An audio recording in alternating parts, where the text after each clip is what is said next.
Hello mga ka-tumbling! Good morning po sa inyong lahat. Actually, patulog na ako, kaso nga lang, naisip ko na magbigay ako ng update sa inyo. Since, ano na tayo ngayon, November 4. Ayan, nakiga na ako kanina dito kaso nga lang, ayun, gusto ko magbigay ng update.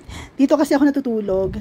Komportable kasi ako dito kaysa sa matulog sa kwarto. At saka malamig dito, kaya dito ako sa side natutulog. Anyway, eto na, ginising ko yung sarili ko kasi gusto ko yung bigyan ng update about sa Ipon Challenge natin for the month of October. So ano na tayo ngayon? Wait lang. Ayan, 12:36, November 4. Wait lang, hindi ko makita. Ayun, 12:37, ayan, Tuesday, November 4. So ito nga pala yung ipon natin. Ayan. Hindi ko na nilagay dito kasi puno na yung ano natin, yung coins natin. So, ito na siya. Actually, itong lalagyanan na to, recycled lang yan. Ni-recycle ko lang para, syempre, magkaroon tayo ng bagong container, bagong alkansya. So, kahit ano naman, diba? Kahit ano lalagyanan yan, pwede naman natin gawing alkansya. So, ito, bubuhos ko na at bibilangin natin yung mga naipon nating coins.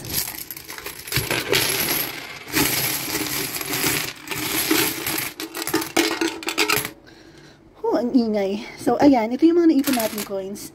Sana naman umabot to ng kahit 4,000 lang or 5,000, diba? Meron tayong pambayad ng mga bills natin. Actually, marami pa dapat to kaso nga lang, pinahiram ko kasi yung pinsan ko, kasi humiram ng pera sa akin yung pinsan ko. So, yung mga coins yung pinahiram ko sa kanya. Kaya, ganito lang siya.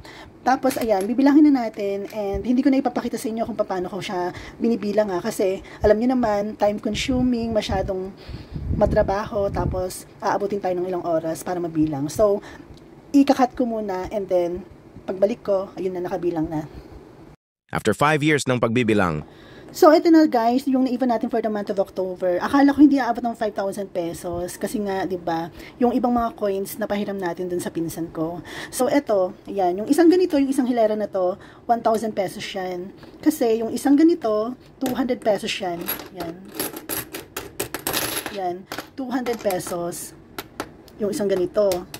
So, 1,000, 2,000, 3, 4, and 5. Ayan. Nilagyan lang natin ng dalawang 10 piso. Kaya siya umabot ng 5,000 pesos. Tapos, meron pa tayong butal dito na, ayan, 60 pesos na tagsa 10. Ayan. At saka, isang 5 pesos. Ayan. Hindi ko nga alam na meron ganito dito So, ayun, umabot siya ng 5,000.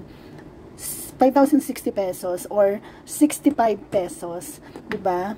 So, ayun, okay na ako dito sa 5,000 na to kasi pwede na natin itong gamitin para makapagbayad tayo ng mga bills. Kasi, alam nyo ba, itong month na to, ito yung parang pinaka magastos ko ng month. Kasi, syempre, di ba, undas, 1 and 2, so gastos yun. Tapos, sa 5, birthday naman ng tatay ko. I mean, sa 6, birthday ng tatay ko, so gastos din yun. And, monthly bills, katulad ng kuryente at tubig. Kasi dalawang bahay yung binabayaran ko. Yung bahay ko at yung bahay ng mama ko. Kasi wala naman ibang magbabayad nun kundi ako lang din, diba? Pag hindi ko binayaran, yung puputulan ako, diba? So, ayun, yung kuryente at tubig. Tapos, aside from that, meron din ako mga binabayaran na monthly subscription ko. Katulad na lang yung sa load ko, itong sa phone ko. Unlimited data ko, 1 month. So, pwede kang mag-internet, pwede kang mag-YouTube, Facebook, mag-mobile gaming, mag-TikTok, lahat. Kasi unlimited siya, unlimited data. Walang ano yun walang hinto yun. Anytime pwede kang mag-Facebook, mag-YouTube. Tapos mag-expire lang siya every month. So, ayun yung monthly subscription ko.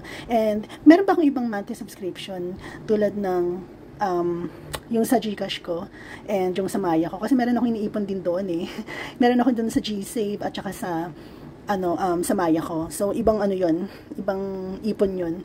And, aside from that, meron din ako mga expenses, katulad ng, kunyari, yung mga biglaang gastos, diba?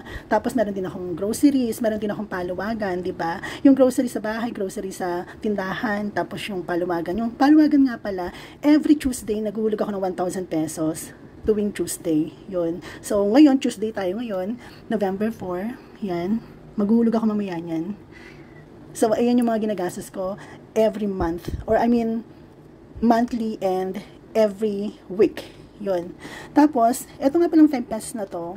Yan. Ilalagay natin yan dito sa ating coins. Yan. Lalagyan natin dito ng mga coins. Itong na to, alkansya na to, recycled alkansya to. Dati ko pa tong alkansya. Instead na itapon ko, ginamit ko pa rin siya. Kasi nga, pwede ko pa rin naman siyang gamitin, di ba? So, kahit ano naman lalagyanan, pwede natin gawing alkansya. Ayan Kung mapapansin nyo, nakabukas yung dito, may butas. Kasi, ginamit ko na nga itong alkansya na to.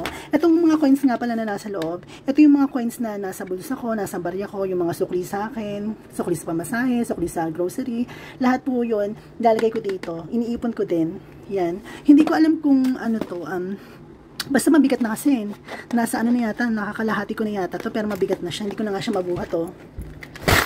Hindi ko na siya mabuhat ng isang kamay lang. So, ayan. Ang dami naman talaga nating ipon. Tayo na yata yung pinaka-addict sa pag-iipon. Reyna ng ipon. But anyway, ayun. Sana ma-inspired kayo and mag-ipon na rin kayo. Kasi sobrang saya kapag meron kang naiipon. Pwedeng gamitin sa lahat ng bagay. 'Di ba? So, ayun lang. Aside from that, meron pa tayong trip to Samar, 100 pesos a day. Tapos, eto nga pala. Yan, ito yung bago kong iniipon. Actually, wala naman tong specific day na kailangan mag-ipon ka or maghulog ka dito. Basta naghulog lang ako ng 50 pesos dito kapag may panghulog lang. Lahat naman ng hinuhulog ko dito, 5 pesos na bago. Yan. Hindi araw-araw na naghulog ako dito, Basta kapag may panghulog lang. So, ayun. Ayan, super ipon-ipon lang tayo. Kasi wala tayong ibang gagawin sa buhay natin kundi mag-inom. Mag-inom, charis. Hindi, kundi mag-ipon. Yun. So, alam niyo naman ako, di ba lumalabas ako, umiinom ako, pero never ko talagang kinalimutan at inalis sa sistema ko yung pag-iipon. So, sana kayo din. Malay nyo, next year, milyonaryo na tayo. Charot! So, ayun lang mga katambling, and matutulog na ako kasi inantok na ako, meron pa akong lakad bukas, and yun, grocery. So, yun lang. Bye!